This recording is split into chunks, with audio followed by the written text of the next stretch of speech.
Let me tell you a quick story. When my family and I finally decided to get ourselves a proper family automobile, it was always going to be a 7-seater SUV. Now, yes, we did consider 5-seater crossovers, but we just really wanted a lot of space. Now, if you've seen this program before, you will note that I have made mention several times in the past of my diminutive size and that I really don't need all that space. That's true.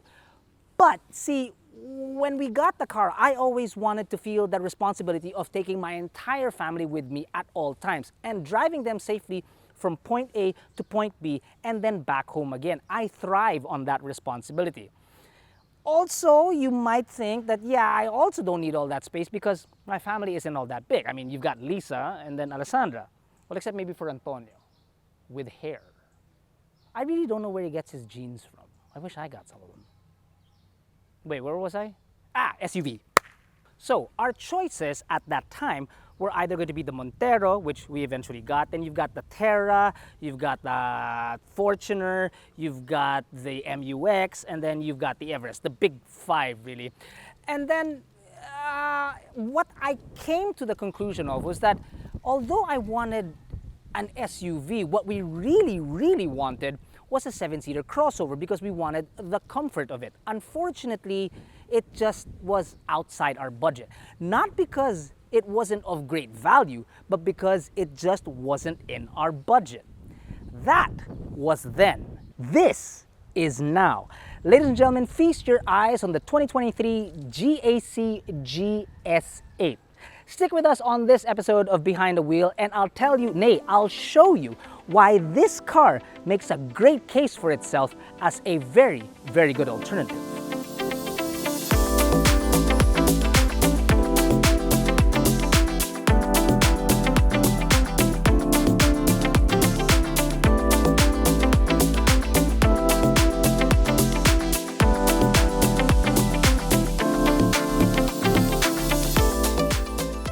Are you looking to compare prices for your brand new car? Well then, visit AutoDeal.com.ph, select the car that you want, and choose to request for a quote from our network of over 500 official dealer partners nationwide. Within minutes, you'll start receiving offers from the dealers you've selected. All that's left is for you to select the deal that's best for you. Get the best deal on AutoDeal. Now, when I say good alternative, I'm talking about an alternative to the likes of, say, the Palisade. You've got the Explorer, and of course, the ever-popular CX-9. But before we begin, a quick refresher on exactly who GAC is. They came into the country a couple of years back and then just most recently are now headed by Astara Motors. Now, Astara is quite a big deal and a little bit of research will tell you that they're like a couple of $1 billion a year company. They mean business, especially since now GAC is going to be having dealerships all over the Philippines, not just in NCR, but all over the country. Let's start with the exterior of the automobile. Up front, you've got not one pair, not two pairs, but 4 pairs of LED headlamps called the Conqueror's Eyes. Isn't that quite amazing? There's 4 on each side, which means 8. So I'm thinking even Charlotte will be looking at this thing going, "What's up, big papi?" And then you've got this massive grille up front. Behind it, obviously, is the radiator. And then down here is one of 4 cameras that can be found all over the automobile. Now, there are cuts and whatnot all over the front clip, which mimic the flying grille, but it's not overly done, which is what I like. It's done tastefully, really, and it works well with the entire front clip of the automobile. Now, this color right here is called Seal Ink Green, or is it the other way around? Is it Ink Seal Green? One of those two. Whatever it is, it's pretty. And if you look at the automobile, it's got somewhat of a Range Rover feel to it. Not so much the dimensions and the design, but it's really the color is that what does you in to make think that it is somewhat similar to a Range Rover. It does have its own design, it has its own language, but I think that color is just, wow. It is really something else, isn't it? Now, down the side, You've got 20-inch wheels wrapped in 55 series tires. These are 245s in width. These tires look darn good. If you are the engineer of these tires, I want you to know that you made your mama proud. Wheels. Wheels, not tires, wheels. Thank you, Jack. If you are the engineer of the wheels, not the tires, the wheels, you made your mother proud. It's gorgeous, really. Now, we don't have full specifications of the automobile, but what I can tell you is that this looks to be about 200 millimeters of ground clearance. Really standard for a crossover, closer actually to that of a 7-seater SUV on a ladder platform.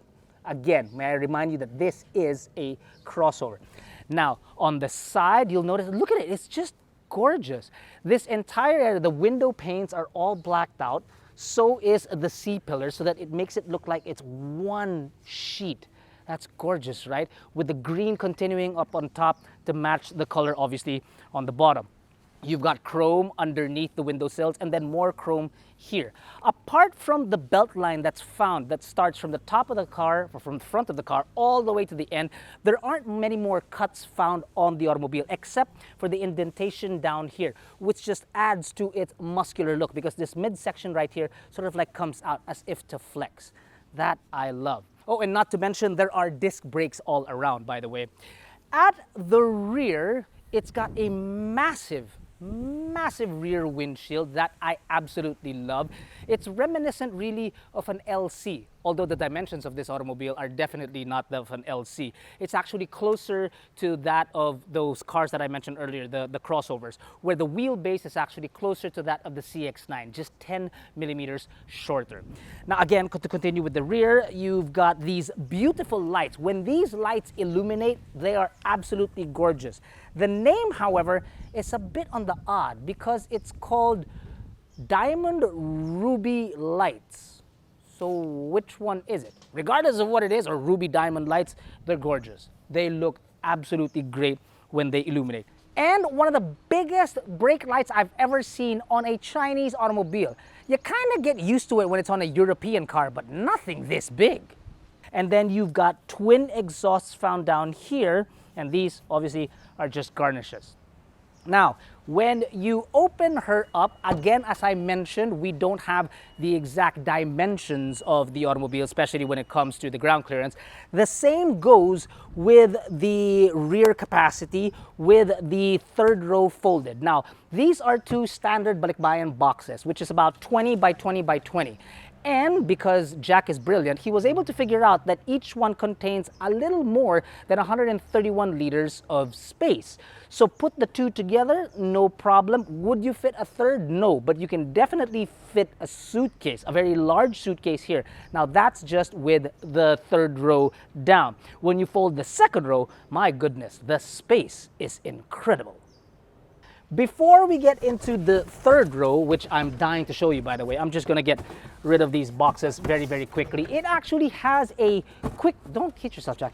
It actually has a nice feature about it to get into the third row. I've gotta show you. It's a trip. Now, the Nissan Terra has this really cool feature where you flip a couple of switches and then the seats come tumbling down to make it so much easier to get into the third row. This car takes it even one step further by just, it's a push of a button here and bam, look at that. Ingress and egress into the automobile all of a sudden become just so easy, and that I do truly love. Whoa!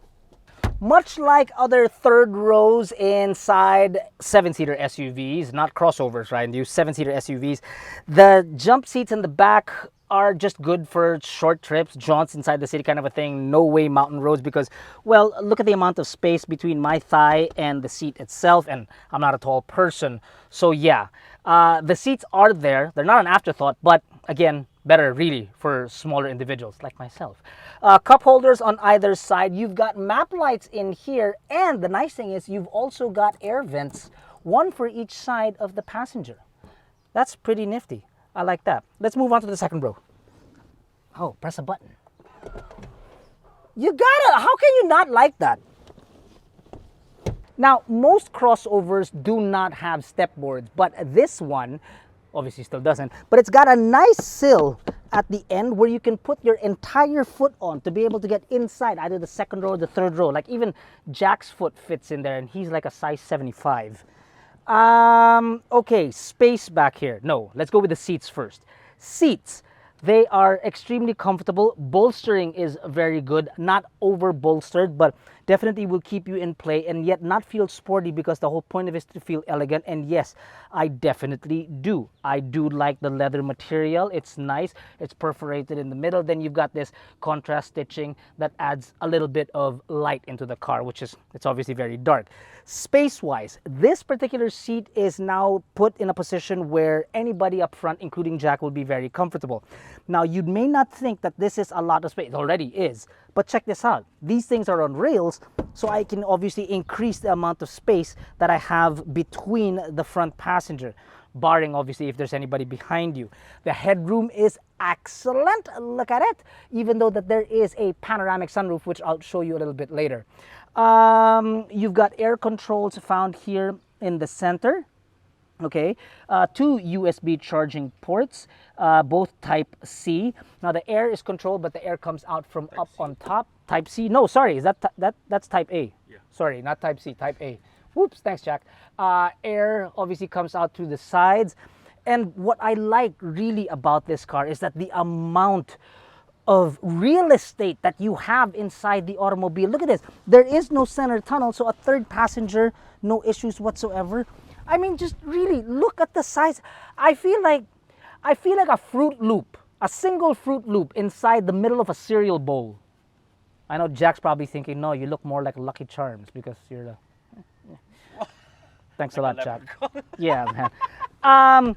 A center armrest with 2 cup holders, which is, I would have liked it if this were a bit thicker, but the girth of it, because it's so... There's so much space back here. Bottle holders on either door, and then like a Louis Vuitton looking carpet down on the bottom. Is that Louis Vuitton? That's the color of Louis Vuitton, right? I have no idea. I wear Louis Vuitton.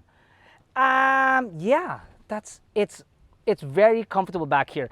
There have been many a times where we get automobiles that I enjoy driving and I like it when I also ride in the back. In this particular automobile, it's just so comfortable that I can just imagine my family back here, or even yet, this is not anything, but when I drive, I actually like it when Jack sits back here because he can go to sleep, because that's the kind of person that I am. Thanks, man. And the GS8 actually has a pretty cool function that Jack refuses to stop messing with. Hello, GAC. Open all windows. Open all windows. Open sunroof. Open sunroof.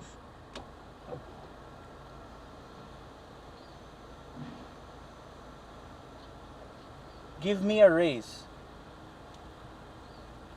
Command not recognized. If I'm sitting here, who's filming? First thing that's gonna greet you when you get into the driver's seat is this gorgeous electronic shifter, much like you would find on the X7. I like that. That really speaks volumes about what the car is trying to give you, and it's trying to give you like somewhat of an opulent feel, and it really does that, because look at the size of this center armrest right here, the center console. It's so wide. It's, again, not just in the back, but you've got real estate here up front. Pretty cool stuff up here too. You've got a 7-inch instrument cluster in front of you. That you've got a steering wheel with buttons for your audio controls and then your cruise controls, and then you can also change also the systems in your instrument cluster. You've got paddles. Yes, you've got paddles. You've got a 14-inch HD touchscreen monitor. That also obviously doubles as your reverse camera with the 360-degree view. Now, just to put that in perspective, I opened the box, sorry. To put that in perspective, the screen of the new Everest and Ranger is only 12. That's 14. man, that's huge. You got a wireless charger here, of course your start-stop button, and then your drive modes, which we'll discuss a little bit later. Now, it's great up here because it's very comfortable. There's lots of textures, lots of different colors going on and whatnot, but it does have a bit of a downside as well. The downside is that there is a fly inside the car that I'm trying to get out, but the real downside is that this system that we couldn't find it. There is no Apple or Android capability, or Apple CarPlay and Android Auto. There is phone mirroring that we found, but we just couldn't find the to connect to your phone, mobile phone, in the way that we were used to. That's one. The second is something that Jack and I discussed in length for some strange reason, is that unfortunately there is no physical audio button inside this car. Everything is controlled on the screen. Now, even the aircon. Even the aircon, yeah, the air is controlled on the screen. There is a button for your audio on the steering wheel, but there is no knob, so to speak, to turn it down immediately. I think, though, those might really be the downsides, again, as it shows that it's not an exact replica, or not exactly up to the same par as the automobiles that you want it to replace. But I'm saying that, like I said earlier, this is a good alternative. These are just some of the things that you might have to contend with for good reason. I'll explain that much later. But for the meantime, the rest of the automobile, when you're sitting inside, it's extremely comfortable. And I'd like to talk more about its comfort if you hop inside the car with me and let's go for a drive. But before we do, may I implore you to give us a like on this video and a subscription as well to our channel, because we love creating these videos just for you guys.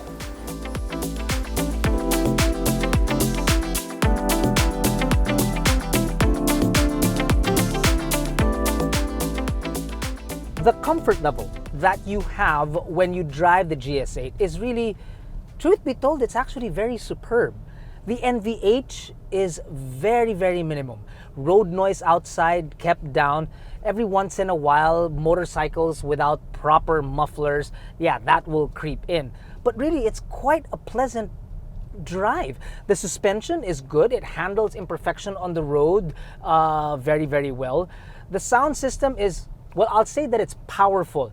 There are other sound systems that have better clarity, but this is no doubt a powerful sound system. There is only one thing that I'd like to point out. It's not exactly a flaw, it's just a quirk that I'm not too keen on, which is when the sound system is on, the lights on the door, the ambient lights, tend to pulsate along with the music. Now, I'm sure that there's a function somewhere on this 14-inch screen that I can turn it off. I just haven't been able to find it. But sans finding it, it's just a little bit distracting. It's kind of like the cash cab from Singapore. Well, nothing that grand, but you get my drift. Up front, you've got a 2-liter, 4-cylinder turbocharged gasoline engine mated to an 8-speed automatic transmission that produces 248 horses and 400 Nm of torque, which, to be honest with you, is typical for the displacement or output of automobiles in this particular category.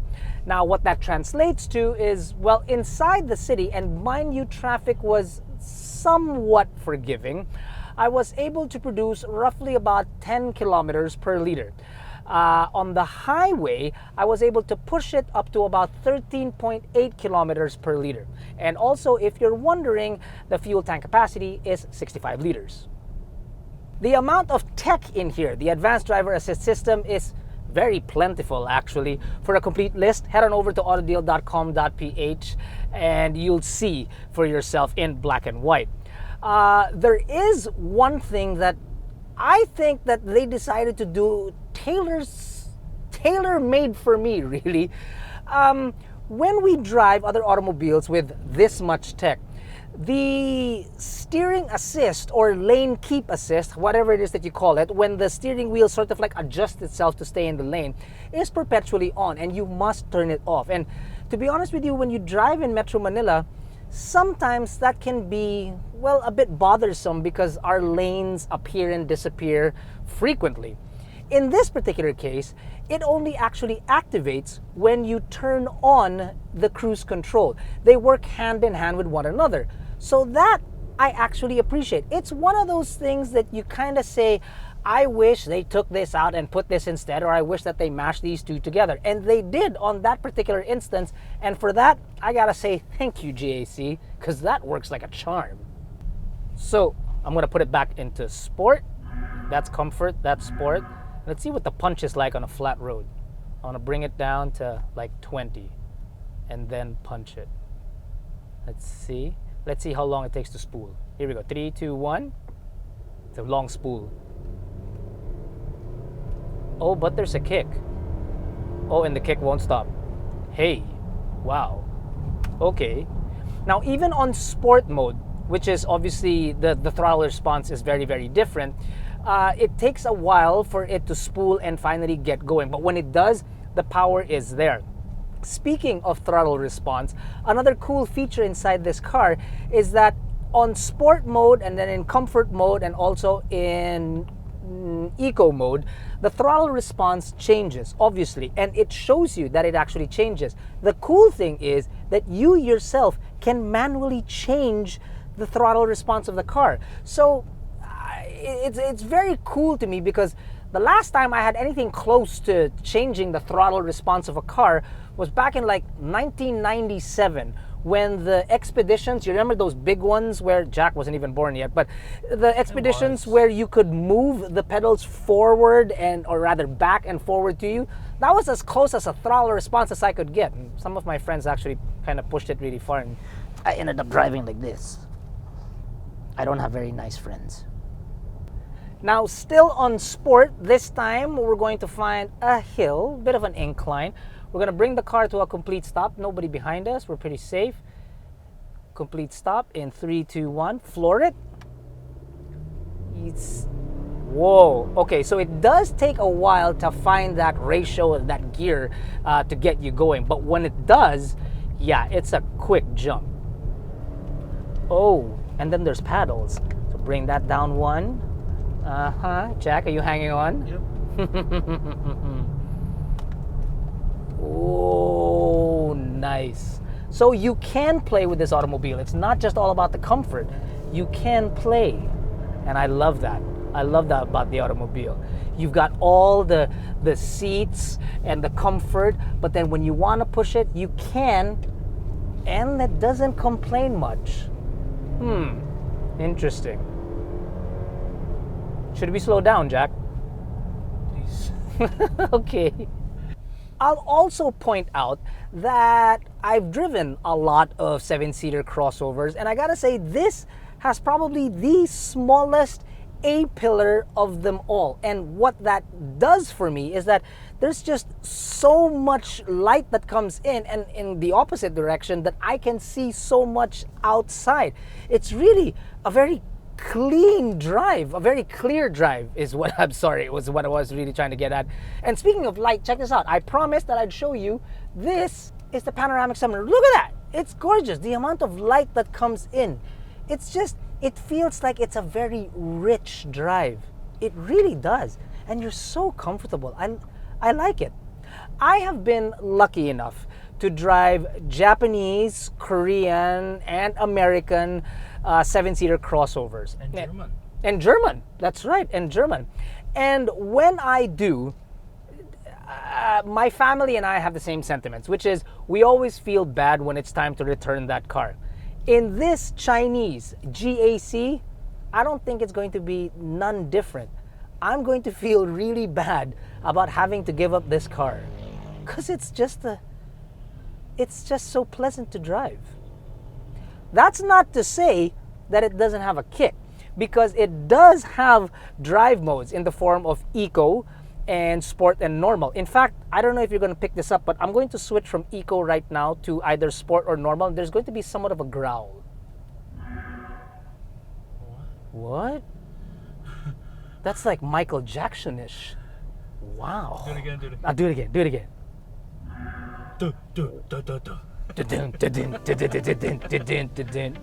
The way you make me feel. It's a beautiful day. Let's not ruin it with my singing.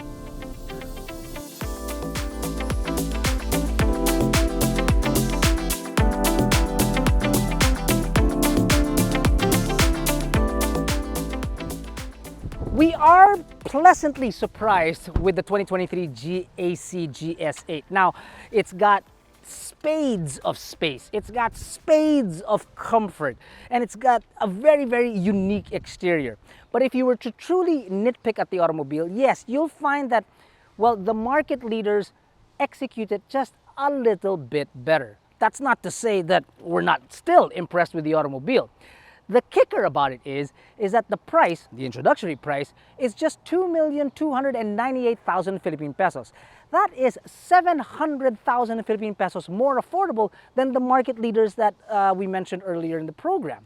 So it would do you well to head on over to AutoDeal.com.ph and hit the Get Quote button before that price changes.